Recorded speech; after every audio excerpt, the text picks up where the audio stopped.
1420 ईस्वी के लगभग विजयनगर पहुंचने वाला वेनिस का यात्री जो अपनी पत्नी के साथ यात्रा कर रहा था वो कौन था?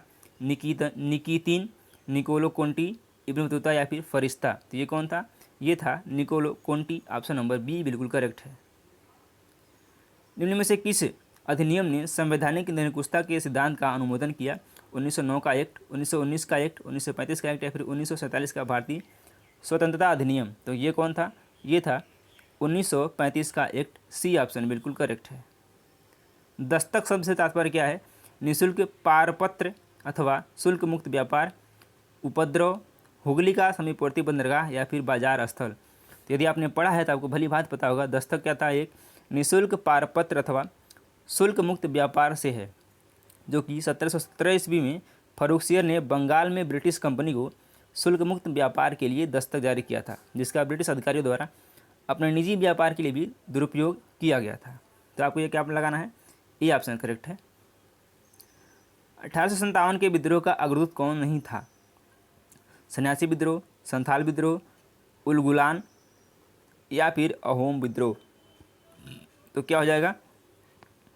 सी ऑप्शन करेक्ट हो गया, उलगुलान। किसने ज्ञान योग, कर्म योग तथा राजयोग नामक पुस्तकें लिखी थी? स्वामी विवेकानंद, स्वामी दयानंद, रामकृष्ण परमहंस या फिर बीजी तिलक ने? किसने लिखी थी? ये लिखा है स्वामी विवेकानंद ने। ज्ञान योग, कर्म योग तथा राजयोग, ये आपको ध्यान रखना है। अगला क्वेश्चन, 1908 में लीग के अस्थायी अध्यक्ष के रूप में किसका चुनाव हुआ था? नवाब सलीमुल्लाह, सैयद अहमद खां, आगा खां या फिर सैयद अमीर अली? किसका हुआ था? ये हुआ था आगा खां का। सी ए ऑप्शन बिल्कुल करेक्ट हो जाएगा। भारतीयों को कंपनी की सेवा में न लेने की नीति का एक परित्याग किसने किया था? लॉर्ड हेस्टिंग, एमहर्स्ट, बेंटिक या फिर कैनिंग ने? किसने किया था? ये किया था बेंटिक ने। ऑप्शन नंबर सी बिल्कुल करेक्ट हो जाएगा। 1831 ईस्वी का कोल विद्रोह किस क्षेत्र में हुआ था? गुजरात, बंगाल, राजपूताना या फिर छोटा नागपुर? तो किस क्षेत्र में हुआ था? ये हुआ था डी ऑप्शन, छोटा नागपुर क्षेत्र में। ऑप्शन नंबर डी बिल्कुल करेक्ट हो जाएगा। 1940 में अगस्त प्रस्ताव प्रस्तुत करने वाले वायसराय कौन थे? वेवेल, लिनलिथगो, विलिंगटन या फिर इरविन? तो ये कौन थे? ये थे लिनलिथगो। बी ऑप्शन आपका बिल्कुल करेक्ट है।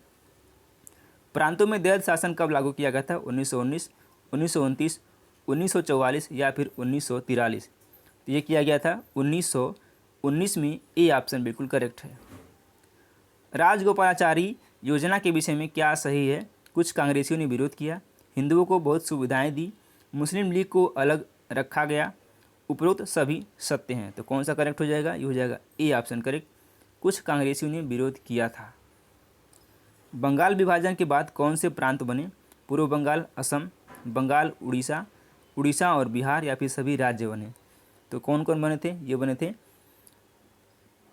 उड़ीसा और Bihar. Option number C correct हो जाएगा। और ये विभाजन कब हुआ था? 1905 में हुआ था। ये भी क्वेश्चन पूछा जाता है कि बंगाल का विभाजन कब हुआ था? तो ये 16 अक्टूबर 1905 को हुआ था। क्रिप्स मिशन का क्या परिणाम निकला? कांग्रेस ने विरोध किया, लीग ने समर्थन किया, गांधी जी ने स्वागत किया या फिर सभी गलत हैं? तो क्रिप्स मिशन का क्या परिणाम हुआ, या भली भांति जानते हैं। और ये क्रिप्स प्रस्ताव कब आया था? 1942 में था, यानी कि मार्च 1942 में क्रिप्स प्रस्ताव आया था और इसका कांग्रेस ने क्या किया था? विरोध किया था। आपको अच्छी तरह से मालूम है। ए ऑप्शन बिल्कुल करेक्ट है।